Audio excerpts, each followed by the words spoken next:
And do you, so Christie. This is Christie. And I'm with Sean Ellis of hold on of basically Dose Comics, and it is about meta drugs and kaiju sex, and it's got even reptile hose in there. And I'm with my cat Ink, and she's putting her fat ass into everything. So there you go, right? She's being a crawly little monkey right there. You're gonna see her run around. So Sean just funded. So I'm going to go put it onto both of us, and we're going to go and do that. So, yeah. So, hey, Sean, you got to be very proud of I, yourself right now. You're at, what is it, 1,045 right now for your out I, of 1,000 funding, which is awesome. yeah, I just found out that last night when I came home drunk. So I didn't have Wi-Fi because I have portable Wi-Fi, and sometimes the portable Wi-Fi goes out because I'm here in Tokyo. I live in Koenji, Tokyo, and but like if you want to keep your U.S. phone here, you've got to get a portable Wi-Fi. But it's good to have a portable Wi-Fi for me because when I work on the comic, I've got to send these big clip art studio files. So like Mm-hmm. I need a portable Wi-Fi, but sometimes your portable Wi-Fi runs out of battery. Oh, yeah. So like, yeah, so you don't have internet when your portable Wi-Fi runs out of batteries. Oh, yeah. So, It's but I good. came home. Oh, go on. Sorry. Go ahead. Sorry. It's okay. So, pardon me. I came home loaded and found out we were funded, and it was a bit emotional to get your first funding. So, I can relate to yeah. that. Like, when I actually ran my first successful Kickstarter, I was oh fuck. I just went limp because like all that tension, even though I wasn't panicking, but you're like go go go go go get funded, get funded, and then you're like, oh shit, you know. Well, it's a tricky thing because, like, like you're constantly checking, like, oh, how much am I, how much are we at now? Yeah. And Yeah. it's like, okay, I'm going to check in 10 minutes. It Yeah. didn't, it didn't go up like, oh no, it's not going to happen. Uh-huh. You just got to, like, calm down and, like, be positive and let whatever happens going to happen, I guess. And not, it's just stressful is all I'm trying to say. No, it is. I mean, even when I'm this close to funding, I'm just like, just get it done. God damn it, get it done, you know? Because you just really want to Sure. get it done. You're like, fuck, you know? So, yeah, no, I'm just putting in together some people so they can go and tag it and all this other stuff, like tag it and bag it. And, sorry, I'm just like, Yeah, and I'm trying not to interrupt you, but yeah, and just like you invited me to be on your show, and looking at your Kickstarter and how you do it, and having a video is like helpful to me to learn how we can do our thing better the next time. yeah. So It's always like you do it better the next time, and you got to tailor it to what you do. Oh, by the way, Lawrence says hi. Raw Dog says hi. hey, Lawrence. Well, I'm probably one of the only. I want to know how you know Lawrence, but I'm probably one of the only guys that's got Real Deal in Japan. Maybe So, he says it's pretty big in Japan, real deal. Like that, he's gotten people to fucking sell him. He's had to sell people shit in real deal. Hey Douglas, what's going on? I'm just periodically saying hi to hey, people. Lawrence, Raw Dog, what's up, man? So, Yeah, yeah, well, I bought this on Melrose when I was back in the U.S. during the summer, and I was like, this is awesome. hmm So how do you know Lawrence, and how do you know Raw Dog? Oh, well, I know Lawrence from Comic Con a few years ago. We met up. I met him at the Fantagraphics. We ended up exchanging like numbers and talking, and then we ended up becoming buddies and shit like over a period of time. And he told me about Harold and Okay. all them. And then I showed him fucking Demon Bitch and Personal Monsters. He thought that was crazy as fuck. And Hmm. yeah, it was like people really liked it. They thought it was funny as fuck. And he liked it, and he like he was there when I came out with Demon Bitch, not like right there, but when I put it out, it's like not much. I stole my copy.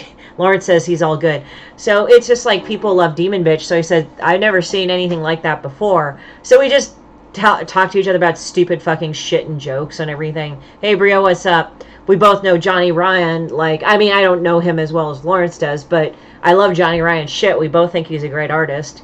Although he's like, god damn, like all the fucking shit, piss, and vomit and all that. And then fucking, like, 2016 Comic-Con. Hey, Tony, what's up? Yeah.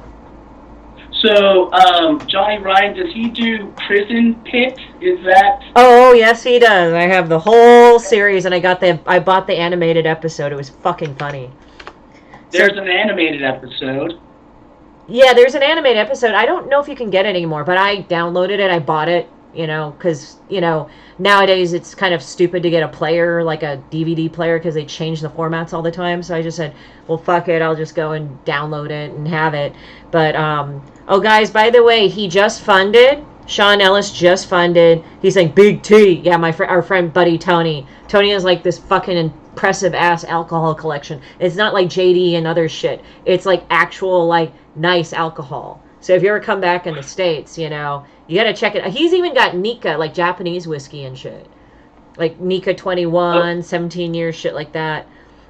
So that's like high-end stuff, yeah? Oh, yeah. Like Tony said, Prison Pit is epic. He said this is great. And then... Yeah, and then he says Don Wen joined in, so he's been like one of the guys that did the pinup for fucking this book, Demon Bitch. So this is a lot of my friends, and we're introducing. So guys, just to let you know, I pinned up the Indiegogo. It's still going on, so you could still contribute. So throw Sean some money there too. And the book is good. It's fucking batshit crazy. Like it's about kaiju sex and fucking reptile hoes. Just because I saw that like in the artwork you sent me to promo it, the reptile hoes were great. Yeah, reptile hoes, man. So yeah, hey, Denise. hookers. Yeah, I know, it's weird. Like, how would you fuck something like that? It's like, reptiles have a cloaca, so it's like one hole, and then in it is like their genitalia and their butthole. Like, that's the thing. So it's this one central hole. Douglas is like, I am broke. I said, I'm sorry, Douglas. Well, it goes on for about 11 more days. At Tony Tilton on Instagram to see my booze. That's what he's saying. Okay. Yeah. Nice. Yeah. But anyway, sorry, I didn't mean to interrupt. So you were at, what was it, Comic Cat? Like, there's this con coming up called Comic Cat in Japan, right? Where's it in Japan? Okay, so Comic Cat happens twice a year. There's a winter and a summer Comic Cat. Okay. So I did winter Comic Cat. Uh-huh. And that was my first time tabling. And Comic Cat has some... so Comic Cat's different than San Diego Comic-Con, in that everyone who's selling comics at Comic Cat, they've made their own comics, mm-hmm. and they're selling their own kind of indie self-printed comics there. So it's not like, old school San Diego Comic-Con was like, okay, you go to buy back issues of the X-Men, or you want to buy some bootleg movies, but Comic Cat is just people, usually Japanese people, because I'm in Japan, but Japanese people making their own comics. Yeah. And they say it's the biggest comic book convention in the world, mm-hmm. and it's at this super huge facility called Tokyo Big Sight. Nice. And there's so there's multiple halls in Big Sight. It's kind of like a weird little city because there's convenies there, convenience stores, Starbucks within Tokyo Big Sight. So it's a super huge thing, but I printed up a little. So this is the Japanese, the Nihongo edition of Dose. I got Dose translated and was selling at Comic Cat and tabling for my first time there. And my Japanese is pretty shitty, and to get to Comic Cat, they're strict about what time you show up to Comic Cat. Like, you have to be there and present your comic for them to check out and give you the okay. So anyway, the whole thing is, I was up at 5 o'clock in the morning. When I'm really tired, my Japanese is especially shitty.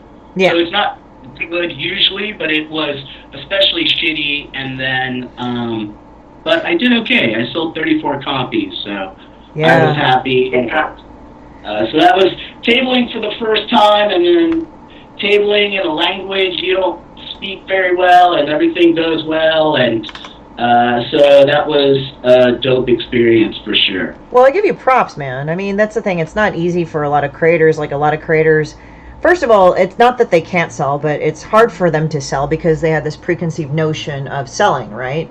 Selling their comic and everything. And they feel kind of a little guilty about it because they're like, oh, but I want it for the love. It's like, it's okay to make money off it, make good money, you know? Oh, Lawrence said, Well, Real Deal has got to hit that up. And here I thought Japan was all about tentacles. Yeah, Doug, okay. tentacle sex pornos is a thing here. Well, didn't you tell me yaoi was a big ass thing over there too earlier? Sorry to interrupt. Oh yeah. So yes, yaoi is a whole genre in Japan, and if you don't know what yaoi is, it's also called BL or boys love, and so it's just romance with they're kind of With dudes. starring gay male characters. Yeah. But it appeals to females. Yeah. So females are the main buyers of yaoi and boys love in Japan. It's kind of funny because like over here it's like it was weird because people had the lewds on that, like the people going like that. So we had the lewds, and then so I had to go like, oh fuck it, I'm just gonna go buy a yaoi shirt. So there's like one. If I had known, I'd have worn it. But it's like both of them, like two guys were about to get it on, and I have it as a shirt. Yeah. Hey Lisa, hey David, how's it going? And Douglas is going, I want giant robot romance. Okay, so let me tell you a little story about some of my viewers. Some of them are not very well behaved.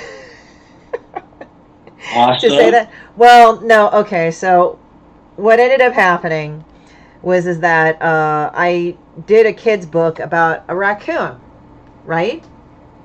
Okay. Okay, so some of the people that were of African American descent decided to make commentary about it. I will not repeat what they said, but short raccoon, and I was like, that's all you dudes. Hey John, how's it going? So yeah, but he wants giant robot romance. So just be aware that he says I am well behaved. It's like, yeah, sure you are, Doug. Sure you are. He just said it. I'm not going to repeat it. He just wrote it again. If you go into the post, you can see the comments as they go. By the way. Oh, okay. I should have said that. I'm sorry. No. Is that open conversation? Is that I don't want to like disconnect us or No. If you go into Facebook, and if you open up like if you go onto my page and then open up the video, then it'll show you as it goes. Yeah, it's kind of weird because Facebook it isn't. Fucking Douglas, god damn it! I can't repeat what he's saying. What's weird is like with that word, I heard it from where the red fern grows, but they were talking about raccoons. But it's a word for something else, and I learned that a lot later on when I was in college. I was like, what? I didn't know because like I thought, oh, it's short for raccoon, and it's like, nope. Yes. Can I tell you a story of when I had a raccoon attack? Oh dear. Back home? Okay, what did this trash panda do? So, like, it was a super hot day in the summer, and I'm from San Francisco, and of course we don't have AC. It's not hot enough there. So I came home. It was a late night. Came home loaded. My back door was open. It was hot. I'm trying to get some fresh air in. And so I was like, you know what? Fuck it. I'm just going to leave the back door open. Oh, God. That was what I decided at 4:30 in the morning. And then at 7:30 in the morning, I wake up to some weird fucking noises. Oh, shit. Yeah, they have these weird voices, too. They're like... Right? Mm. So, but it was like... Those sounds were in my house. That's crazy.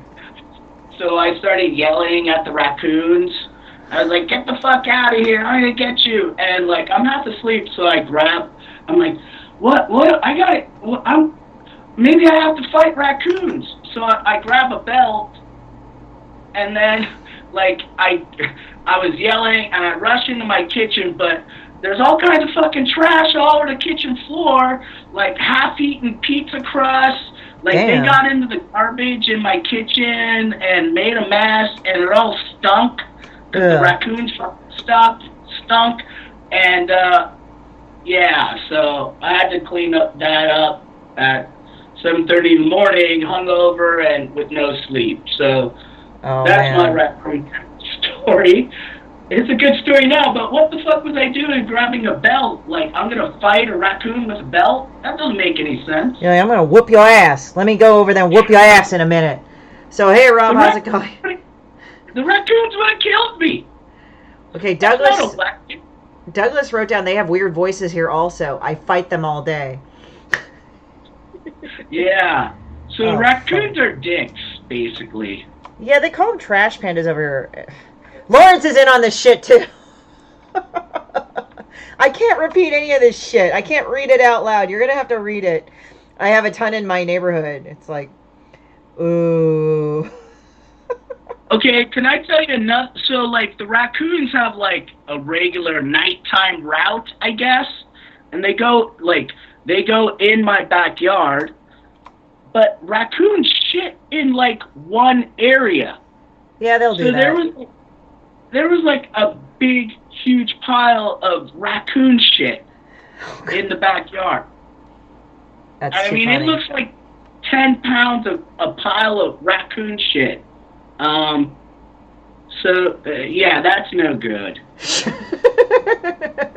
Yeah, Douglas has gone on about that word again, and Tony's fucking laughing. Yeah. Oh, man. You said he had one steal his bike. A raccoon? Yeah.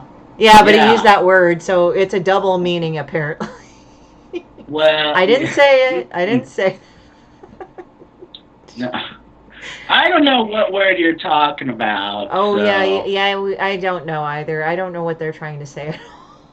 Yeah, let's just forget about those things. But, do you like Hayao Miyazaki or Studio Ghibli? Ghibli's good. You know, I like him. I try to also pay attention to other studios, but I think Ghibli's great. You know, it's good at storytelling and stuff. Sure. So they have like an anime called Pom Poko, which stars raccoons. Oh yeah. And their junks hanging out sometimes. Oh yeah, because they're tanuki. It's like in the raccoon family, but they're tanuki and they have these big ass fucking balls and stuff. Right.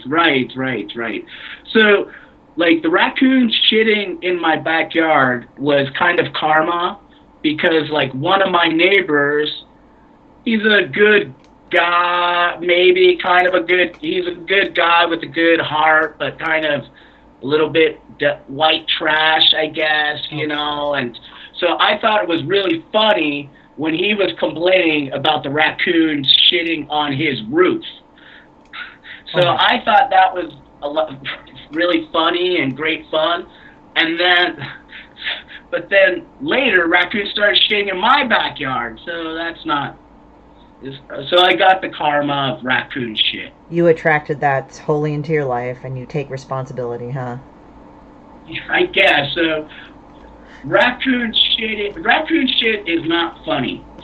Yeah, raccoon shit is probably... Well, shit is nasty. Let's just face it. Shit in general is nasty. Yes. So, you know, if you think, like, raccoon shitting on your neighbor's roof is funny, and you laugh about it, soon the raccoons will start shitting in your yard, I guess is the moral of the story. Hear that, guys?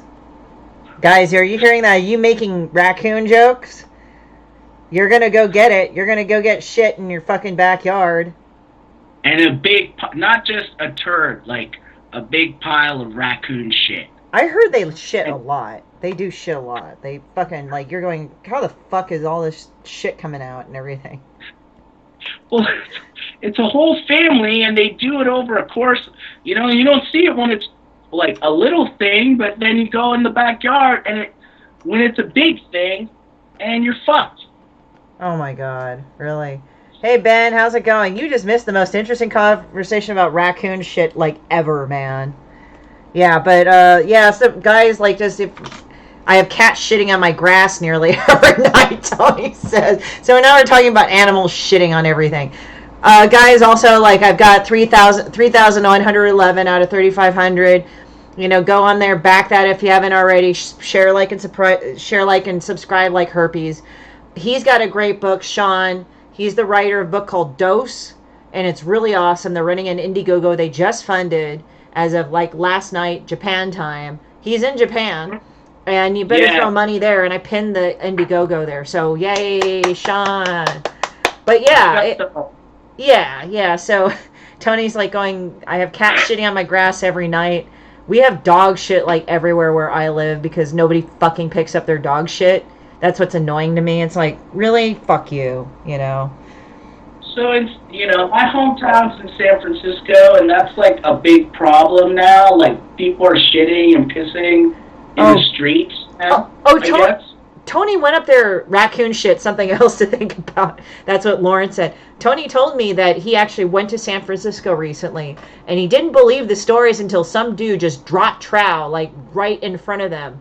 And then he just took a dump, like, on the street. He didn't even bother to hide or anything. And I have a brother-in-law that works up there, and there's all these fucking heroin needles. He's like, Jesus Christ. Yeah, it's a weird scene. You don't have that in Japan so much. Actually, yeah. Go ahead, Christie. No. He just said he saw it on Market Street. But yeah, people, like, I watch a lot of travel vlogs, and they were talking about that, like, some things that Japan does that we don't, you know. And one of them is, like, the lack of garbage cans on the street. You take it home and dump it, you know. Yeah, yes, I think so. Like, back in the 90s, there was some terrorist attack in the subway or something. Oh, the cult. The Aum cult. It was sarin gas. Yes, you're right. Yes, and I think it came from the garbage cans, so they put it in the garbage cans, so now Japan doesn't have garbage cans. But generally, Japan is super clean. Yeah. The one you see a lot is puke. There's a lot of puke. Oh, God. I never thought, because, you know, they show Japan and they're like, oh, Japan's so clean and it's nice and this, and it's like, and people vomit.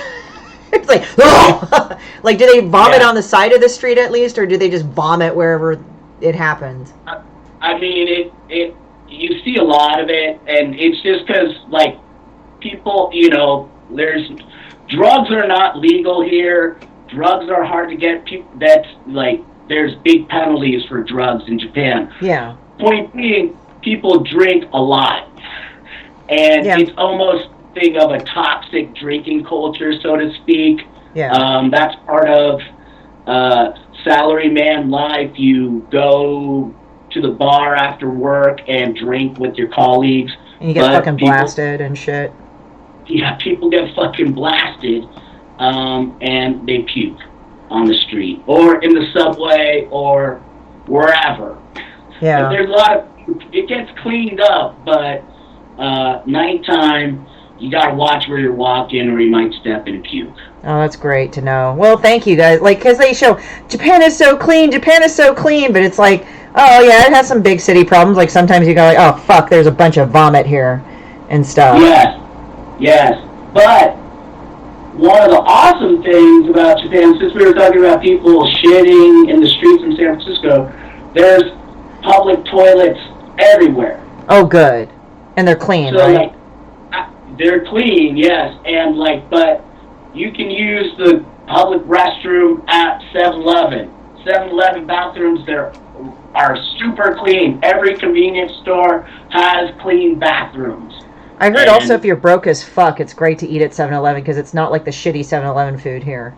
It's actually good. No, yeah, food at convenience stores are really good. It's edible food, not like greasy hot dogs from 7-Eleven. Not that, you know, yeah, they don't have that. So yes, the hot food's good, the cold food's good. It's like a little mini grocery store. Yeah. And you can take shits there if you need to. And they sell manga as well. Right, there you go. Did you buy comics when you were a kid, Christie? I did, actually. I read a whole fuck ton of comics because back in the day it wasn't just comic stores, but they would be in bookstores. So I'd read a fuck ton of comics. So I read a lot of Alien versus Predator. By the way, hey, Philip, Douglas does agree they get their drink on in Japan, and Lawrence just said gaijin. So, but yeah, I would sit there and I would read like Alien versus Predator and shit. And what fucking pissed me off is that when they made the movies finally, they were fucking idiotic pieces of shit. And I was like, you have all these cool fucking comics of Alien and Alien versus Predator. Why did you fuck up a whole series? So it's like, fuck you. Like, really? Like, they had Alien where Newt grew up. They had this whole fucking story that was awesome. And then they killed him off in the movies. I'm like... That was weak. William Gibson, I think, wrote a script for Alien 3 that they never used, but recently they made comics of that. But yeah, Alien 3 is a major fuck up, I guess, and everyone doesn't like that. I watched Alien Resurrection, not because I thought it was good, but at least they were trying to fix things a little. Okay. They didn't really, but it was like, okay, that Ripley merged with the alien queen so they could take the queen out, but it wasn't quite right because each of them had like the DNA and everything. But it was really crazy. Like, I mean, it was French, so it was like dubbed kind of weird. So it had this weird kind of spatial sort of thing in the movie, like the pauses and things. But it was pretty cool. I mean, on its own as a movie. Hey, Jenny, how's it going? On its own as a movie, it was okay. Like, if it wasn't Alien, I think I would have liked it, you know? But it was passable because it was in the Alien series. Like, I didn't really watch Alien, but I thought Aliens was cool. Because it took somebody who was a fucking victim, who was like, shit, and then she just became this fucking badass. Like, fuck it, I'm gonna face the demon. And she went fucking gore dance the fucking queen, right? She just fucking beat the living shit out of her. It was like a cat fight. I mean, people were like going... Oh, well, you know, that's like, it's like, no, it's a fucking cat fight. When you look at them, they're fucking kicking the shit out of each other. They're both women. They're both female. Yeah. Bye, Tony. Some of the best action movies are, like, female-led, right? I think so. Alien, Terminator.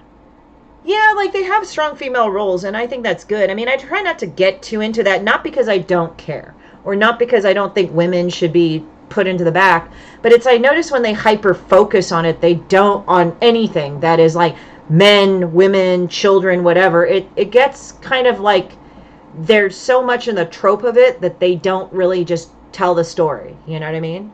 That's my thing about it. Like how it worked out with Sarah Connor. And again, I'm not saying, you know, if you want to go and make one with strong female characters, it's going to be bad. It's just that if you hyper focus on one aspect of it, and then think it's going to be good. I don't think so. Like, you have to kind of let the world build happen and breathe.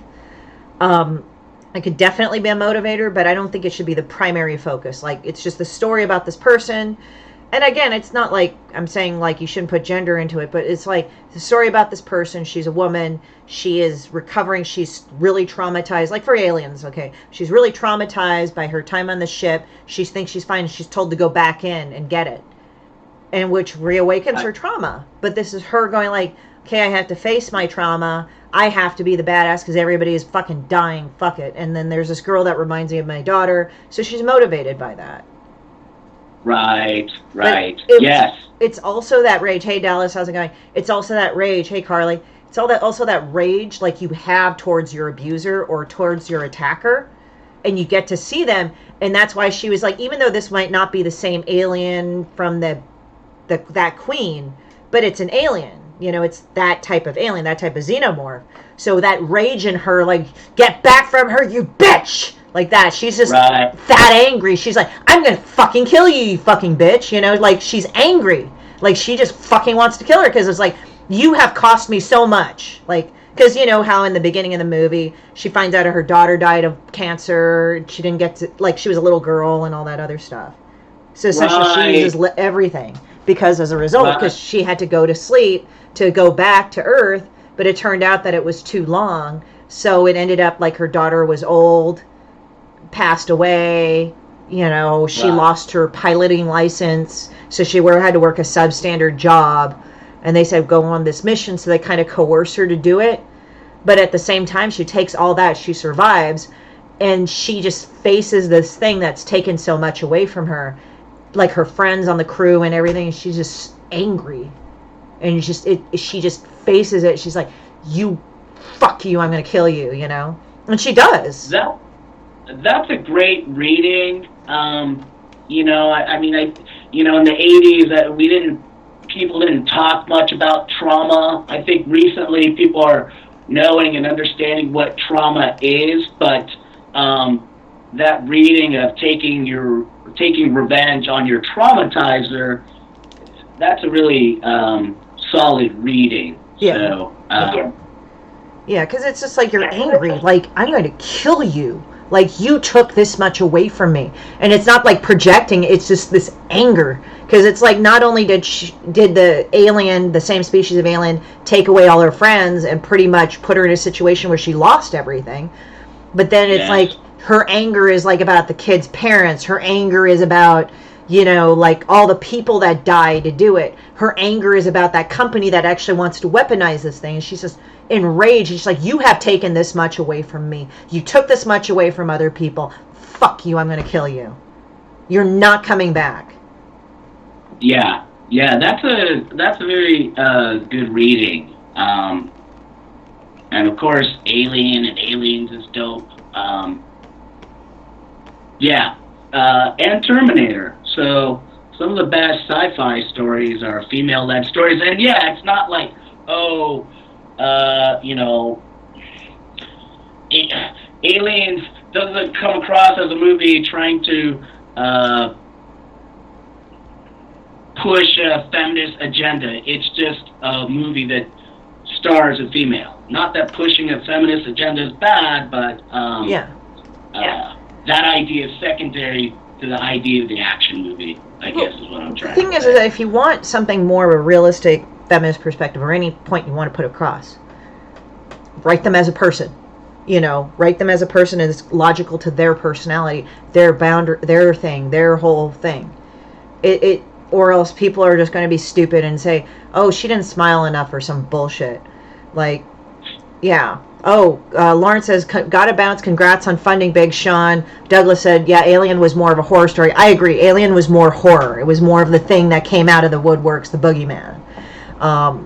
But yeah, so it was just like, you know, that anger, that rage. It's like, you know, the thing is like she's traumatized as a result of Alien. The alien going on the ship and no one can hear you scream and all this. And even though, like, even not Hal, but Ian Holmes' character was trying to kill her too because he's part of that corporation. So he got activated and that happened. So she was just pissed at how, and I guess like they were talking about the allegory of like how he had all these porn comics, even though it was kind of questionable if it turned him on. I think it kind of, but I think how he tried to kill her was stuff porn magazines down her throat, kind of like in a way trying to rape her in that way, even though he was a robot. You know, that was a point that they brought up. And then the next one was just like, they were just like in Aliens, she was facing the thing that took everything away from her that she knew and loved. Right. Yes, that's a very strong reading, and that's a very good one as well. Yeah. So thanks for sharing. Yeah, I mean, it's just like I've been in that position a few times. It's just like that rage you have because it's like it threatens to boil out of you because it's like no one seems to understand what you're going through. But then when you've lost everything and you're just kind of like, really? Or you lost something really close to you or what you wanted to have done or you felt manipulated. It's like that anger you have, and when you finally find the thing or that person responsible, you just want to kill them. And I'm not saying I've killed them, and I'm not saying you should, but you know that rage you have, it's just like... Right. Yeah, that's a powerful reading, and spot on. Thank you. So are you, if Is it hard for you to draw and talk at the same time? No, I mean, sometimes I'll like draw. It depends on the situation. Like sometimes if I have to make a point or something, or if I have to say something, then I'll do it. But it also depends like where my attention is. Like I can do both at the same time, but sometimes I don't prefer to. Like sometimes I just want to sit here and interact with a person on this level, but I could equally interact with them as I draw. But it depends. Like if you're doing it, like if you're reading into a movie, sometimes I prefer to discuss it like this. But sometimes you can talk about important subjects and do that. It just really depends on the situation. I think I wouldn't want to say that it's this or it's that or it's the other thing. Sure. So, how often are you? So, is Demon Bitch also a webcomic? It's a weekly webcomic. Yeah, it comes out every Tuesday. Yeah. Okay. And then you compile them into trade paperbacks and then sell them? Yeah, I put them into graphic novels because here in America, I mean, people still do floppies, but now floppies are like $4 a piece. And I find it, at least for me, for space-wise, it's easier for me to get a graphic novel of a compilation of issues. And it's a lot more durable if I want to read it more than once. For sure. And it's nice. Sure. Like I would say I used to read Otomo for Akira, and I would read it. I didn't read the whole series because there's a lot in that series, right? But yeah. I remember reading Otomo too, and I'm like, fuck, this is awesome. Like I remember reading Gray. I remember reading Nausicaa, Valley of the Wind, because it wasn't just that movie, but it was more of that. Robotech I did read. That was a big thing, but they Americanized some of it. I mean, Robotech is the Americanized version of Macross, really. But the storylines are kind of the same, but it's weird because like as I learned in high school, because I was like a big time like anime fan, is that Macross was like every generation. It was like there's a generation of Macross. So it's like Min-May and Rick Hunter and all them. That's a generation of Macross. Then they go on to Sharon Apple. That's another generation of Macross, and another and another and another. Right. So can I get nerdy about Robotech? Because I love Robotech. So yeah. Go ahead, nerd out to Robotech, dude. That's what we're here for. Okay, sweet. So Robotech it comprises 3 Japanese anime series: Macross, Southern Cross, and Mospeada Genesis. Oh yeah, I did know that. Yeah. Yeah. So in Japan, those anime are not related to each other in any way whatsoever. But I guess when they imported it to the U.S., you need a number of episodes to get it into syndication. So they had to compile these 3 different anime series and tie the stories together. And that comprises of Robotech. Now I'm trying to remember. Okay, so there's Macross, which is Rick and Min-May and Lisa, and then Southern Cross is with Bernard and the Invid, right? Yes. And then they had another one but it was like it was a little bit later. It was Dana. That was Miriam and not Rick. What was his name? Miriam and what was his friend's name? I'm trying to remember. I don't know because I've never really watched that. I've only seen Robotech and Macross. But that's later. That's like Miriam. Oh, Max. Max was her dad. Max and Miriam's daughter, but she's like 20 or something. Yes. But in Japan, it's only Macross, so it doesn't have nothing. They don't have anything to do with each other in Japan, I guess. So, because it's a different story here. Yeah. So, yeah. Well, the Invid are a different version of the Invid are the Zentradi. Yeah. Hey, David, how's it going? Yeah, the Zentradi. Like I think they're smaller or an offshoot of the Zentradi. I think in Robotech, I believe. I think Macross too, but they're kind of like a smaller version. Even though they call them Micronians and all that, but that's more the Zentradi to the humans. And then you have the Invid, which are the offshoot. They were basically like, they were basically the micronized version of the Zentradi. They did the thing called protoculture, and it was like a thing that they drank. and that was supposed to give them knowledge and stuff. It was like weird. It was kind of like they kind of took that element from Stranger in a Strange Land. Interesting. Okay, interesting. I only know the Iron Maiden song "Stranger in a Strange Land," which is based on the book. But yeah, like the book, it was a lot to read at once. It was kind of weird because I did try to read it in high school, and I should actually go back to it, but I only made it halfway, and it was like that's where it gets grokking and everything. It's like thinking or absorbing things because there was this kid, I think his name was Daniel or David, and he was the only surviving member of all these astronauts that were together, both male and female, and he was like a son of like one of the other, a pair of them, but they don't know what happened to the other astronauts from what I remember in the book. But he kind of had this alien knowledge, but he was like kind of like, I grok it, and we thank for water and everything, and he was kind of on another level. So it's supposed to be metaphysical. But it kind of reminded me now that I think about it, like Stranger in a Strange Land, like protoculture was this water-looking thing, but it was like tasted good. It was sweet, I guess, and then they drank, because I know Dana tried it. Like she drank, it's like, oh, this is great, you know? But it's like that was their way of kind of absorbing knowledge, and like protoculture, it's like it's absorbing knowledge and, you know, creating a culture that, you know. Well, I think that the Frati didn't have sex. No, they cloned each other. Yeah. So protoculture is also kind of like love and having sex. But it could all, you know, from the Japanese perspective, perhaps protoculture is like an allegory for American culture entering Japan, perhaps. Well, yeah, you got the Coca-Cola at the time, the jeans, like when they were talking about how communism fell, it's like they had our jeans, they had our Pepsi, they had our Coca-Cola. You know, that's what they wanted. It was different. Right. Yeah. Yes.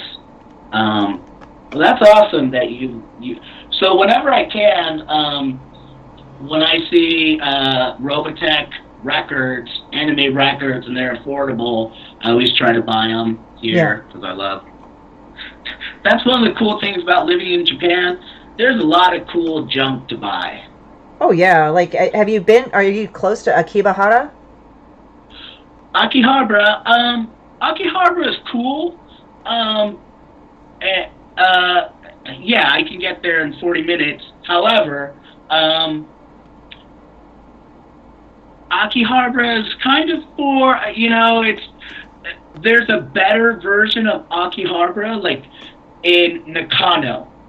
I'm one stop away from Nakano, and so here in, you know, probably like the heart of otaku culture in Japan is Nakano Broadway Mall. Uh-huh. So within Nakano Broadway Mall, it's like a mall, but like, you know, there's tons of shops selling comics or anime goods or, you know, there anything you can imagine related to Japanese otaku culture, they have it there at Nakano Broadway Mall. So it's a better version of Akihabara. All of it condensed in one place, so you don't have to walk a mile to get to the next cool shop. It's nice. Like a whole mall of nerd shit, basically. Yeah, because they do a lot of the cosplays. Because I had a friend who is Japanese, and she was telling me like how there are different districts, like Harajuku is this, how, you know, like all these things, like, you know, Gwen Stefani came out with the Harajuku girls, but it's like different because Harajuku is like not necessarily like, oh, it's this, it's like different styles. Like they even have I think Sendai style, but the Sendai style is very elegant or whatever, you know, like the different districts. Oh yeah. So I mean, Tokyo is kind of like 5 San Franciscos or 6 San Franciscos all smushed together. So different towns have their own different little personalities, and there's personalities within the personalities, you know? Yeah. But Harajuku is not so fun to drink.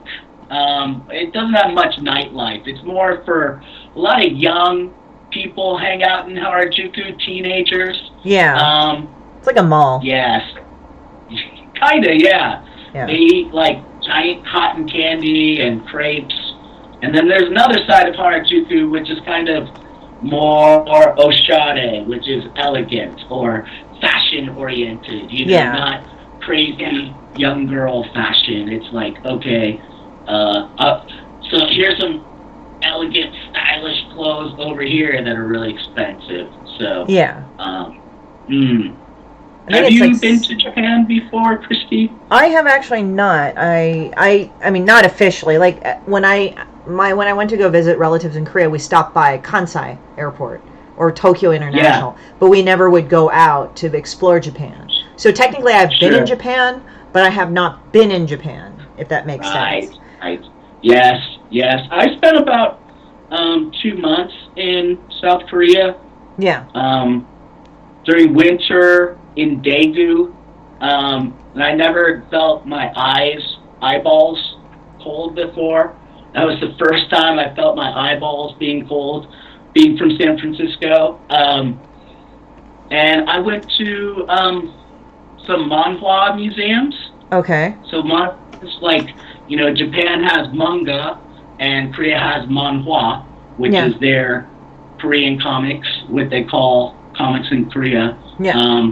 I got to go to some manhwa museums, and I met a somewhat famous manhwa creator who was having an exhibition at the time, and he was super cool to me and really nice and didn't really seem interested in talking with the Korean businessman who had sponsored the exhibition, but for some reason he wanted to talk to me, and so he was really awesome. And manhwa gets kind of lumped into the idea of manga, but manhwa is Korean comics or can be Hong Kong comics as well. Yeah. But it often gets lumped into manga unfairly, unfortunately. Well, I think because, like, in American views, it's like it came first, manga, and then manhwa came later. Douglas said he's been there twice in a stopover. He's meeting Japan in Osaka. And then he said Korea can get cold as hell, which is true. My parents are from Korea. Like, they were going, like, they moved because they were kids during the war. So as soon as they became adults and in college, they moved in their second year of college, both of them. And then they met here, but they met over in Temple. But they told me that they lived in Chicago. That's where I was born. I said that was too fucking cold for them, so they moved to California. Nice. And in the Los Angeles area? No, it was actually in the Bay Area. Like, I'm actually from Silicon Valley, that area. So Hayward, Silicon Valley area. Yeah, so I'm technically a Bay Area girl. But, so it's, like, weird because it's, like, I'm officially not born there, but I was raised pretty much all my life in California. Like, I came here when I was little.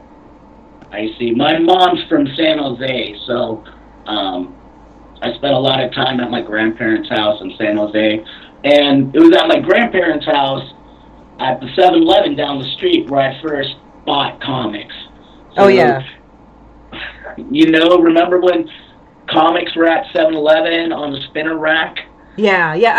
We had them at the grocery store on the spinner rack. And I remember seeing Teen Titans. And then one of the things I picked up, it's like, Coriander and Dick Grayson fall in love. And I opened it, and it's her ass, like, in my face because they just had sex. And even though they were covered up by a sheet, I was like, what the fuck? And then I later found out... Go on, sorry. That was very racy at the time, because it's like Robin's having sex. Yeah, and then I, like, looked at that, and then, like, later on I found out, like, she was supposed to be 16. They were both supposed to be 16 when they hooked up. I'm like, this is weird, Like, now it's like, no, they shouldn't be 16 at all. They should be at least 18. What the fuck? Ew, you know? But, I mean, I was a kid. I was like, whoa, 16 is ages away. Hey, Matthew. And Douglas said, I remember the good days. I'm like, fucking Douglas. Yeah. And comics were at pharmacies. When there were small little neighborhood pharmacies, they'd have comics there. And, like, different shops would have different comics. And some were the older comics. But if you went to Walden Books...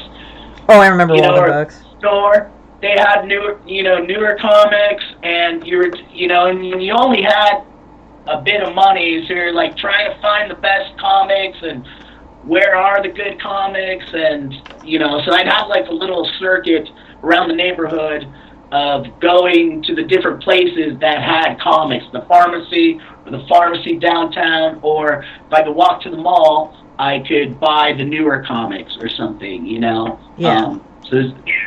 And before I knew what a comic book shop was, Yeah. you know, or before they existed in my neighborhood. We had two Planet 21 that was near my house when we lived in Silicon Valley.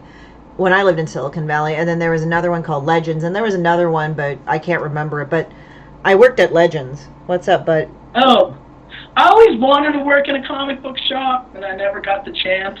It's That's funny. awesome. It's actually fun. It's a great college job when you're a kid. Right. But, you know, you got to sell shit and not read comics all day, you know, but you got to know your shit. But I learned a lot of things from characters that I didn't know for the most part, like in the cartoons and even the mainstream comics. Like one of them was like, you know, Teenage Mutant Ninja Turtles, right? So they actually had a D&D version of a book, you know, role-playing book of Teenage Mutant Ninja Turtles. Yes, I remember that. Yeah, like Can I say one real quick? Yeah, the original one, and I opened it, and like they talked about the different character bios of like Leonardo, Raphael, but like Raphael's I remember the most because Raphael's was that he had a borderline personality disorder and anger problems. Like he was, it's like they made him like in the 80s comic he's like a tough guy. It's like yeah whatever, right? But in this one, he had a rage problem. Like, he had anger problems, and he was borderline psychotic. And you're like, you're reading this like, whoa, shit. Right. And back in the day, role-playing games were sold in comic book shops. I guess they still are, but back then there wasn't just, like, games shops, you know, role-playing shops or board game shops. Like, you'd buy role-playing games at the comic book shop. Yeah, I mean, I did. Yeah, like, I mean, you still can, but it's like it's more cards now. But, I mean, they do have books. Yes. But I don't know about, I mean, there's now, like, kind of like, at least in the LA area, they have, like, role-playing bars now. Like there's Dragon and Meeple, like not near where I live, but in my area, in the LA area, there's Dragon and Meeple where a lot of people go that are hardcore D&D players and they just go there. That's dope. That's very cool. Yeah, or do you know the Marvel Superheroes role-playing game? Which one? I'm trying to remember. That was like, it was by TSR, but it was like Dungeons and Dragons, but like in the Marvel universe, and you could play superhero characters or make your own. But it's like D&D with the Marvel characters. You know, and DC also had one. I did not actually see that one. I don't think I've seen that one. I saw the one of I did see the one of Teenage Mutant Ninja Turtles. My friends used to play Car Wars like you wouldn't believe all the fucking time. They actually... Yeah, they like would go to the tournaments like on the East Coast. I think there was one on like not New York, but they would go to like ones in Oklahoma City and shit, I think. I can't remember where they would go. That's dope. Or GURPS. Do you remember GURPS? What's GURPS? I know Riffs. Riffs I remember. I think GURPS was like a role-playing game system. Anyway, that's awesome that you know Car Wars. Yeah, I never played it, but I had friends that were fucking into it. Like, a lot of my friends were guys, so they're, like, they were, like, fucking into that shit, like, you wouldn't believe. I'm not saying girls couldn't, but it was just, like, more girls tended to not play those. But, I mean, there was a decent amount of girls that did. I mean, they weren't giving shit. It was just, like, this was before the card thing with Pokemon and all that. Like, Magic. Like, this was shortly before Magic. And then when I went into college, Magic was a thing, you know? Yes, I never got into Magic because, like, I already had a very bad addiction to buying comic books, so I didn't want to get into buying Magic cards because that's all, you know, very addictive as well. So I always just stuck to comics because I didn't want to have to sink my money into anything else. But I used to be very obsessive about buying comics, and I'd spend too much money at the comic book shop. In college, I worked at a Sizzler. Oh yeah. So Yeah, the shitty I was college job that would just pay enough for shit, and then you're just like, nope. well, yeah, except like for 13 years, I worked at a Sizzler as a waiter, like Oh through my wow. undergrad and then my master's degree. So I hustled a lot of tables at Sizzler. I totally get you on that. I mean, I had to have a shitty job for a while to do what I did, so it's like, whatever. Hey, Bill, how's it going? But yeah, A so. weird job. Hmm? Sizzler's a weird job for a vegetarian. Like, Oh, I didn't know you you've were got vegetarian. I am vegetarian. Salad bar's dope, but yeah, coming home, your like uniform smells like steaks. Is and it's all full of grease or whatever. So anyway, yeah, I hustled tables for 13 years at a Sizzler. Oh, cool. Um, I mean, you got to a do what you got to biggie. do get your shit done, right? So, like, hey, whatever works, Tips, right? right? Like tips, like, and I didn't, because Sizzler is not like a sit down restaurant, so the government really doesn't think that you were making tips, but you made tips, so you didn't have to pay tax on your tips. So I was hustling and scamming the government, and that's what I did. But I met a lot of wonderful people working at Sizzler. Sundays is church day, and a lot of lovely families would come in, and people feel generous on Sundays, and they want to eat the salad bar, and they want all-you-can-eat shrimp, and I hustled a long time at Sizzler. Hey, you can actually, if you know how to do it, you can actually do it pretty well. Hey, Dave. Hey, Luke. How's it going? So, yeah. No, I can And get you on you that. Hmm? and you do this daily. You're drawing, live stream drawing. Yeah, I do that daily. It's just like as much as I can. It's just sort of like this is my art. This is how I promote my artwork and everything. Right And on. we'll see how it goes. It's like, I think it's doing pretty well. I mean, Facebook tends to repress like a lot of Indiegogo or a lot of Kickstarter, so this is what I do to get the word out as well. It's also well to talk Right. to people like you, like where we share our microverses with each other and everything. And sometimes I just hit up people, say, "Hey, man, did you know that I have a Kickstarter?" And or we'll talk a conversation, and I'll slip it in there, and they're like, "Oh, Right. that's cool." But I always try to write an Indiegogo or Kickstarter. Well, mostly Kickstarter. I will try to write a Kickstarter in a way that makes me laugh, because the thing is that if it's not funny to me, then people can see it, and it's really kind of shitty, actually. And it's like people can see it, and they're like, "Yeah, we're not into it," but.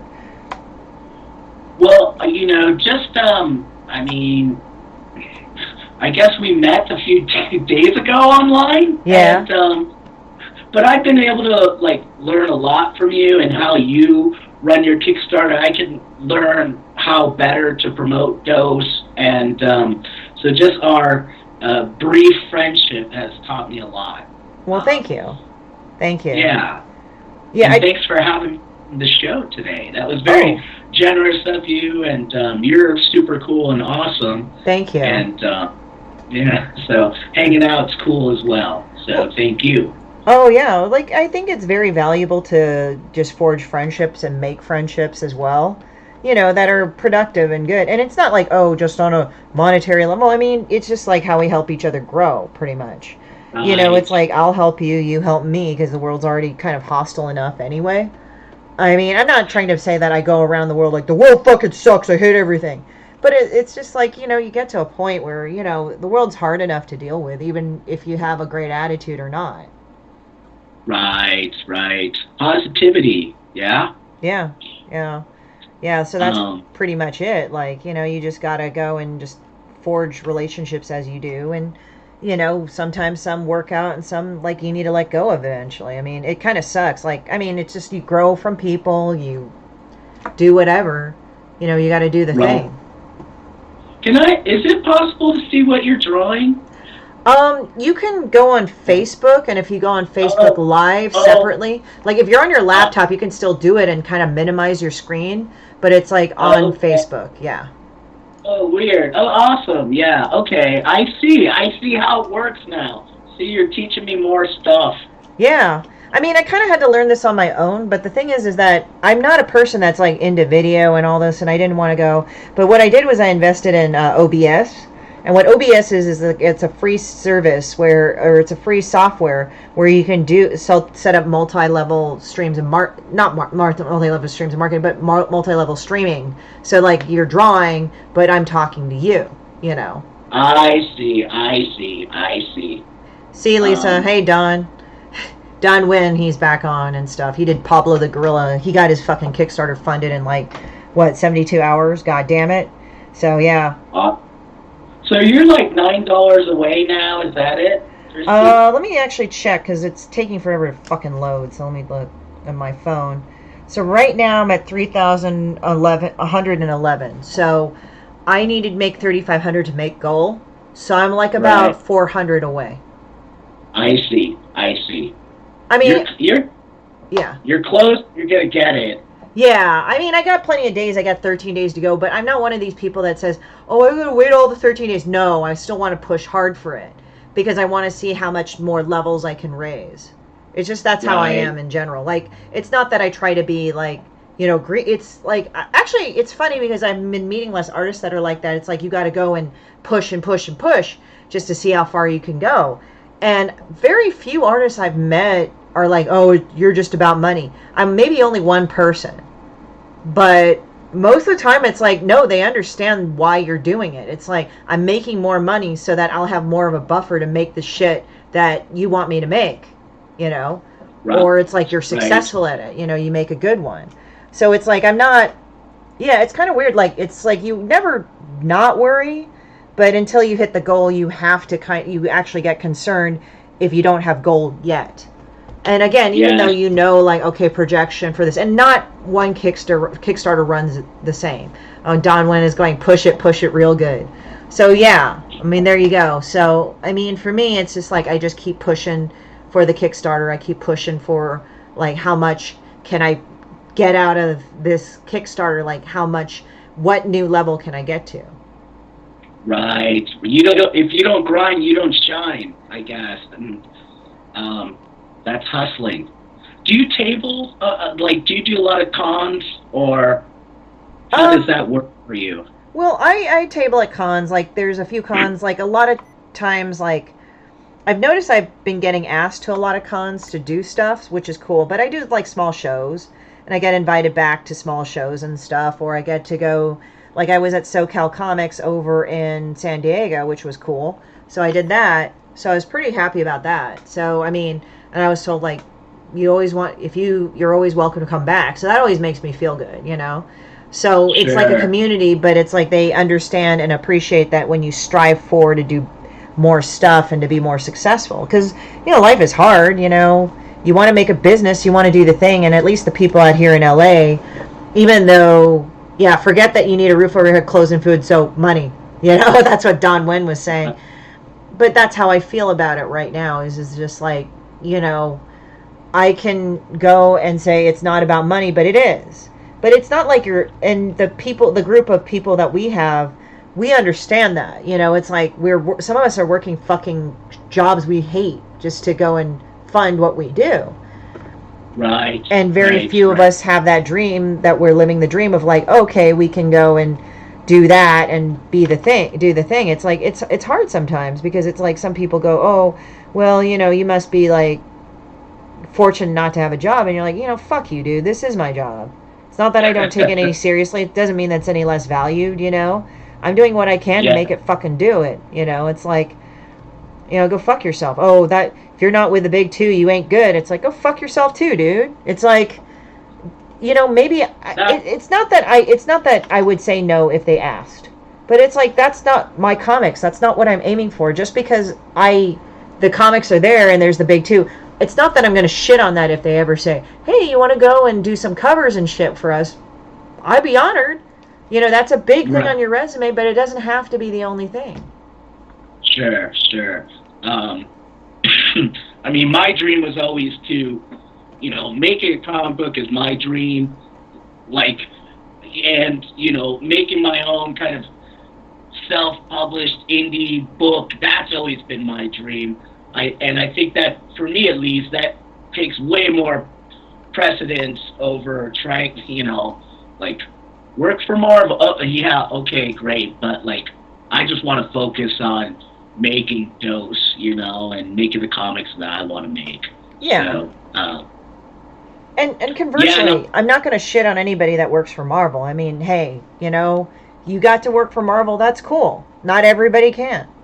I don't shit on anybody. Like, some people make their money off the Star Wars franchise where they're the licensed artist, and I'm like, hey man, whatever you can do to make your money, like, there is nothing no shame about that. Sure.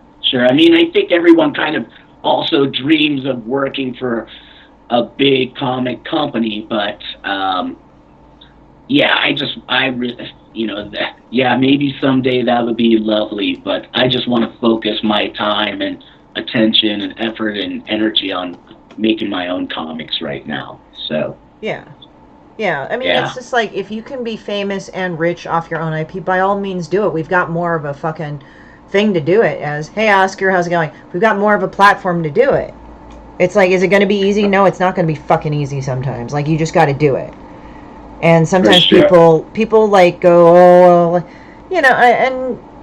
think it's not for somebody that's easily discouraged. And it's sometimes hard because, like, when you have to have a roof over your head and shit, you got to do it. But, you just got to rise and grind, as one guy that I know said. Rise and grind, motherfucker, So that's what we got to do, that shit right there. And I mean, I only write Dose. You're drawing and, the arts, that's the hard part of comics. Writing the story is kind of easier, but you're the person who's got to be at the table and grinding and drawing, and writing's a bit easier, I think. So, I think I think people put this unrealistic aspect of tabling too. They think you got to be a smooth operator. It's like, you don't have to. You just talk to people. That's all you really do. They just want to get to know you. And some people say, well, my work should be enough. It's like, okay, but the thing is that there's millions of people that draw. What makes you different? Oh, and Don Wen said, spread the word, I'll whore myself out to any major publication. Well, hey. I mean, I'm not adverse to it. I think it's fine, but just, Yeah. But I think usually people who end up working for big companies, they start out doing their own thing and perhaps can graduate to that. So, but having your own personal artistic vision, that's what's better than that, and being able to make the art that you like. So. Yeah, I mean, that's why I like indie comics, because indie comics does this thing where it's not beholden to a certain style. You can be more freeform, and that's what always has really gotten me liking indie comics, because of that. For sure. And indie comics are dope. That's where all the creative, original ideas are coming from. Look, I love Marvel and DC Comics. I love the X-Men, but having other voices and being able to read other cool shit is awesome as well. So. Oh yeah. So there's Demon Bitch right there, if you can see it. It's pretty much the finished cartoon. I just got to add some shit in there. Right on. I don't want to fuck with the stream and mess things up. So I'm going to take a look at it later. Sure. Yes, and I'm looking forward to reading your books. And when I get into the U.S., I'll buy physical copies, but it's a little bit cost prohibitive to ship them to Japan. You don't need to explain. I totally understand. It's like international shipping is like Jesus. And I found even if you ship it from the U.S. and that, and you paid all the stuff and done all the customs, some countries will be like, we'll hold it and tell the person that it's too, oh, you got to pay us more. But it wasn't like it was your end where you didn't pay enough, but they just they only told you, oh, pay this much, and then the other bit, they pay the other bit. So you're like, well, fuck. They hold the product hostage at the post office. Yeah, they do that shit, unfortunately. I mean, I haven't had a lot of international shipping, so I've been okay. But like the one international shipping that I did for one of my Kickstarters, it was like almost like $30. I'm like, Jesus, it was to Canada. I'm like, damn. Yeah, I think it was $40 to buy the book. So I was like, I think that's more than the book cost. So that's no good. But yeah, when I get back in the U.S., I look forward to having some physical copies. Oh, awesome. Yeah, just let me know when, and I'll set some aside for you. Oh, okay, awesome. I don't know when I'm gonna come back home, but do you do San Diego? Are you doing San Diego this year? Yes, I am. I have a table and small press. Okay. Is like the deadline over for that? I think so, yeah. I think for small press, you had to have submitted something that you published, I think, late in the past year.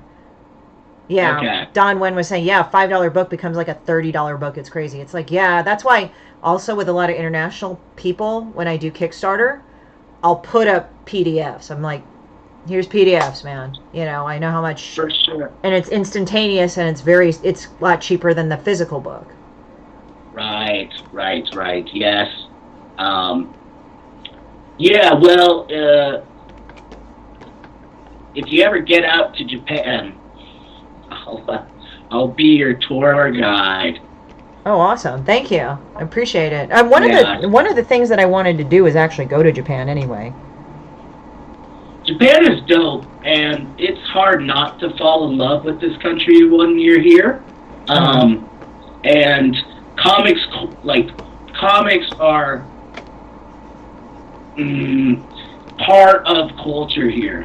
So, we're talking about going to the drugstore or 7-Eleven and buying comics when we were kids. Like, you could still buy comics here at 7-Eleven. And comics are kind of a part of mainstream culture here. Oh, that's cool. And that's one of the wonderful things about it. Yeah. So, yeah. Yeah, but yeah, I mean, it's something that I'm excited to do. I think that would be fun. For sure. Yeah, and I stay in Tokyo too much. I don't get a chance to explore other parts of Japan. But hopefully I'll be able to do more of that stuff in the future. So, yeah. That's good.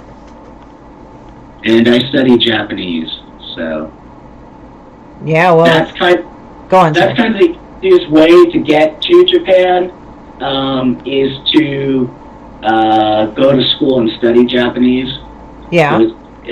Yes. So the other way is you have to get hired by a company if you want to live in Japan. Oh yeah, so sponsored, right? Yes. So the easiest way is to kind of come over here as a student. Yeah. So. If you ever want to move to Japan, study Japanese. I did actually do it for a little bit. Japanese is fucking hard, and learning language is hard, so it's not easy, but yeah.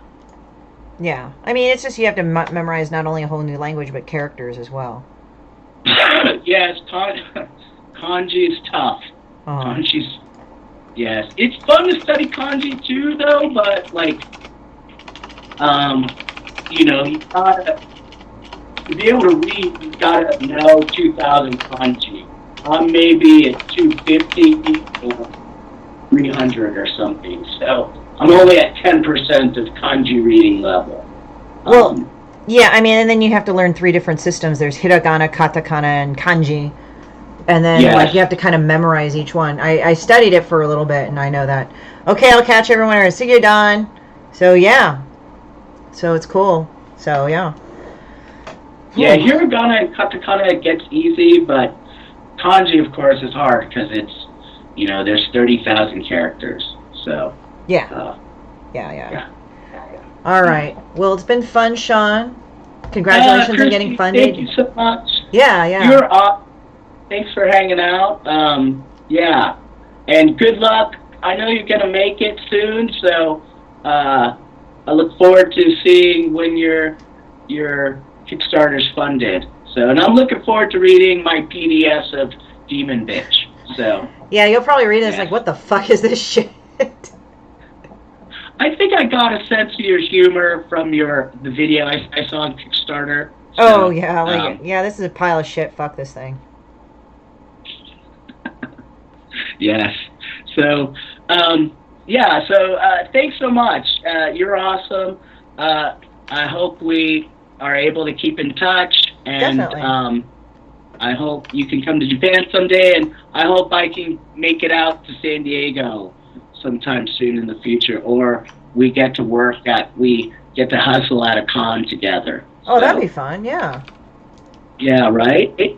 So, okay, Christie, Shinn, you're awesome. Oh, thank See you, you man. later. Sean, you're awesome too. Thank you so much. Arigato ne. Nah. Okay. Mata. Bye-bye. Bye-bye. Let's see here, guys. Whoop. Hold on. Let me just stop this. And